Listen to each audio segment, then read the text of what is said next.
బెంగ పెట్టుకోకమ్మా, వచ్చి నా వీపు మీద కూర్చో అన్నారు. అంటే అమ్మ చూసిందిట, పక్కున నవ్వింది. వానరుని యొక్క చేష్టితమును బయట పెట్టాడో. ఎందుకని? అప్పటికి స్వామి చిన్నవారై ఉన్నారు, పిల్లంత వారై ఉన్నారు. అమ్మ వచ్చిన వీపు మీద కూర్చో అమ్మా, 100 యోజనముల సముద్రాన్ని దాటించి ఆవలి ఒడ్డుకు తీసుకెళ్లి ప్రశ్రవణ పర్వత శిఖరముల మీద కూర్చున్న రామచంద్రమూర్తి యొక్క పాదార విందముల యందు సమర్పించి కృతకృత్యుడనవుతానమ్మా అన్నారు. అంటే అమ్మ నవ్వి ఓ మాట అంది.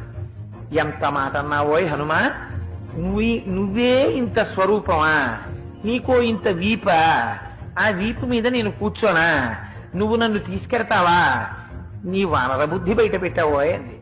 అంటే పాపం అంతక ముందు ఎవరి చేత అధిక్షేపింపబడి ఎరగడు మహానుభావుడు. అంత మాట అనేసింది అమ్మ నన్ను. ఇదే నా స్వరూపం అనుకుంటోంది, నా స్వరూపం ఏమిటో అమ్మకి చూపించాలనుకున్నాడు. మెరుమందర సంకాశౌ భవౌదీప్తానల ప్రభ అగ్రతవ్యవతస్తే చ సీతాయా వనరోత్తమ.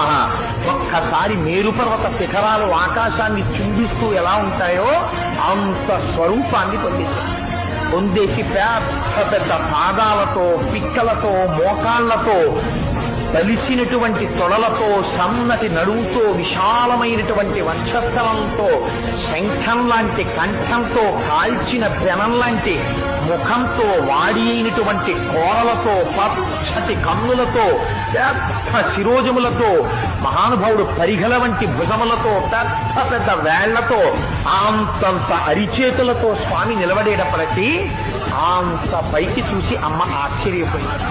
నాయనా, నాకు తెలుసయ్యా నువ్వెవరో. 100 యోజనముల సముద్రాన్ని నీ దర్శన సామర్థ్యమును ప్రకటించి దాటి వచ్చిన రోజునే గుర్తించాను నువ్వెవరో. ఇలా రాగలిగినటువంటి శక్తి ఒక్క గరుత్మంతుడికుంది, నీ తండ్రి వాయుదేవుడికుంది. నాయనా, నాకు తెలిసి నీకుందిరా. నువ్వింత సమర్థుడవు కాకపోతే రామచంద్రమూర్తి నిన్ను నా దగ్గరకు పంపరు.